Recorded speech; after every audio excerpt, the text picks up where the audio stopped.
Guys finally আমরা যাচ্ছি হানিমুনে। রিয়া আর বিভাসের ফুলসজ্জার ঘাটে আমরা বসে আছি, দুই অবিবাহিত নারী।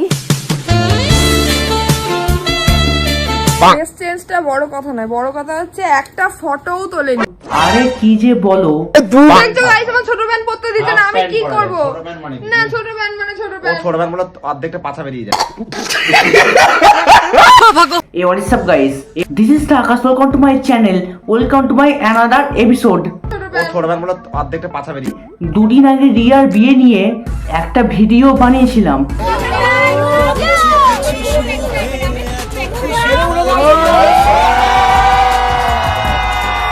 Congratulations. সেই ভিডিওতে গিফট কেনা থেকে বিয়ে এমনকি ফুলসজ্জাটাও দেখিয়েছিলাম।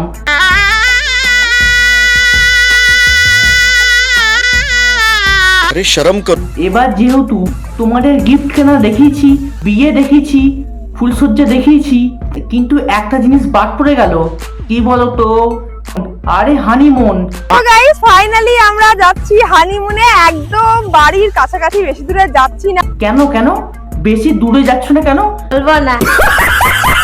আমার বরকে আমি বিয়ের আগে থেকেই বলেছিলাম বিয়ের পর কিন্তু আমি খুব দূরে কোথাও যাবো না, আমি কতদিন রেস্ট নেবো, তারপর কোথাও যাবো। হ্যাঁ দিদি, তুমি একদম ঠিক বলেছো। বিয়ে করার পর তো রেস্ট নিতে হবে, যা খাটাখাটুনি হলো।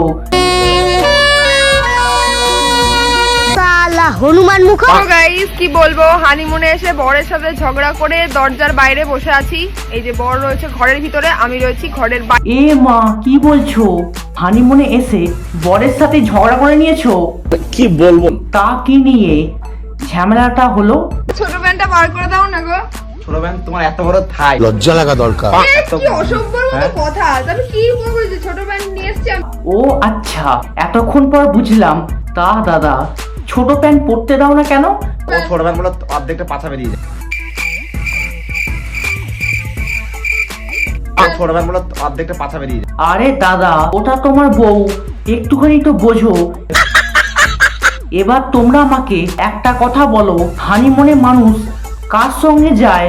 বরের সাথে, কিন্তু দিদি আমাদের। শরম কর। আরে তোমরা ভুল ভাবছো, দিদি তো শুধুমাত্র ওদেরকে সাথে নিয়ে গেছে, থরি না ওদের পার্সোনাল রুমে ঢুকে পড়েছে।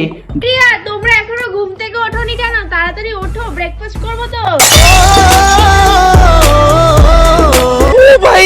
না মানে আমি এটা বুঝতে পারছি না, আদেও এরা হানিমুনে এসেছে না গরমের ছুটিতে টিম নিয়ে ঘুরতে এসেছে। হনুমান মুখ। রিয়া, তোমরা এখনো ঘুম থেকে ওঠোনি কেন? তাড়াতাড়ি ওঠো, ব্রেকফাস্ট করবো তো। চলো মজা হবে। হ্যাঁ, কত মজা হচ্ছে, তোমাদের মুখ দেখেই বুঝতে পারছি। চলো আজকে কিন্তু সেরা মজা হবে, সুইমিং পুলে যাবো। ভয়ানক ভয়ানক হবে। আরে দাদা, একটু তো বোঝো, সামনে ভিডিও করছে। ভয়ানক ভয়ানক। আর তোমাকেই বা কি বলবো, পুরো টিম নিয়ে যদি হানিমুনে যাও তাহলে তো এইরকমই অবস্থা হবে। ভয়ানক ভয়ানক হবে। আর তোদেরকেও বলিহারি, ফুলসজ্জার রাতেও। ও রিয়া আর বিভাসের ফুলসজ্জার ঘাটে আমরা বসে আছি, দুই অবিবাহিত নারী। আর এখন হানিমুনে এসেও রিয়া, তোমরা এখনো ঘুম থেকে ওঠোনি কেন? তাড়াতাড়ি ওঠো। একটা প্রাইভেসি বলে জিনিস হয়, সেটা জানো কি না? সেটাও ভুলে গেছো।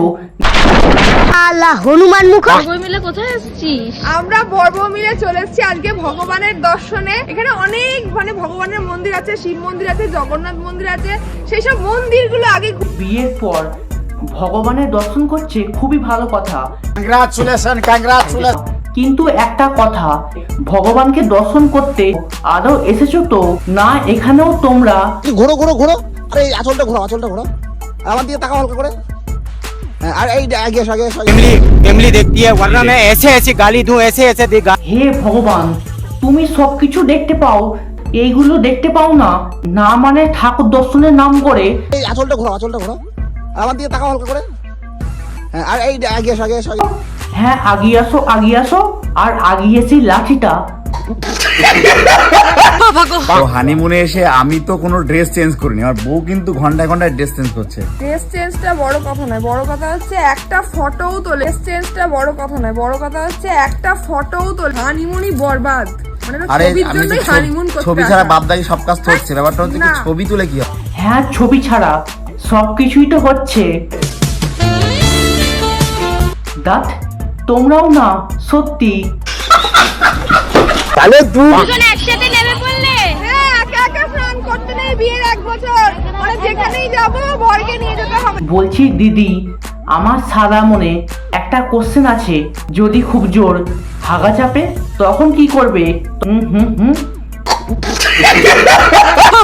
এবার তোমরা ভাবছো এতক্ষণ ধরে সবাইকে দেখতে পেলাম, সুমি দিদি কোথায়? তুই হয়নি বন্ধুরা, অ্যাকচুয়ালি যে ও যার কাজে ব্যস্ত। হ্যাঁ, যে যার কোথাও কাজে যেতে ব্যস্ত। পারিনি। ও একটা আলাদা কাজে এসেছে, আমরা একটা আলাদা কাজে এসেছি।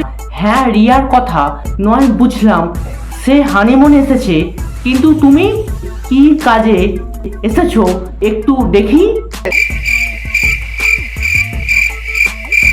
মনে হয় ছাদ্য বাড়ি আর বিয়ে বাড়ি খেয়ে মাথাটাই গেছে। হানিমুন তো হলো, এবার বলো বিয়েতে কি পেলে? দেখো, আমি ভাবছি যে এত কিছু গিফট হয়, তার মধ্যে এতগুলো পলা আংটি দেওয়ার কি দরকার? মানে এগুলো আমার হাতে পড়েও থেকে যায়। হ্যাঁ সত্যি, এত পলার আংটি কেউ দেয়? আমি দিছিলাম একটা পলাং। সত্যি বলছি, আমি জানতাম না তোমাদের মোটিভেশন টিমের লোক পলার আংটি দিয়েছে। সবাই ভুল বুঝছে আমাকে, আমি ওইভাবে বলতে চাইনি। আচ্ছা তাই, তাহলে তুমি কিভাবে বলতে চাইছো? বলেছি কম দামেও তো অনেক সুন্দর সুন্দর গিফট। আগে তো শুধু পলার আংটি বলেছিলে, আর এখন যে পলার আংটি কম দামের সেটাও বলে দিলে। কম দামেও তো অনেক সুন্দর সুন্দর গিফট। বিশ্বাস করো, যারা পলার আংটি দিয়েছে তারাও মনে মনে ভাবছে এবার থেকে কিছুই দেবো না। সেটাও ভালো, তাও পলার আংটি দেব না। এবার হানিমুন হলো, সোনা দেখা হলো, কিন্তু সংসার করা সেটা তো দেখবো তো বটেই।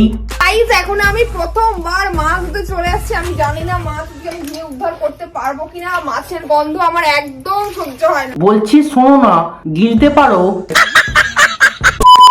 ব্যাস, আজকে ভিডিওটা এখানেই শেষ। যদি ভিডিওটা ভালো লাগে বিশেষ করে লাইক করো, কমেন্ট করো, শেয়ার করো, আর সাবস্ক্রাইবটা করতে ভুলো না। অবশ্যই সাবস্ক্রাইবটা করো, আর নিজের বন্ধু বান্ধবী, ইএক্স, গার্লফ্রেন্ড, বয়ফ্রেন্ডের সাথে প্রচুর পরিমাণে শেয়ার করো। আর দেখা হচ্ছে নেক্সট ভিডিওতে। ততক্ষণের জন্য বাই।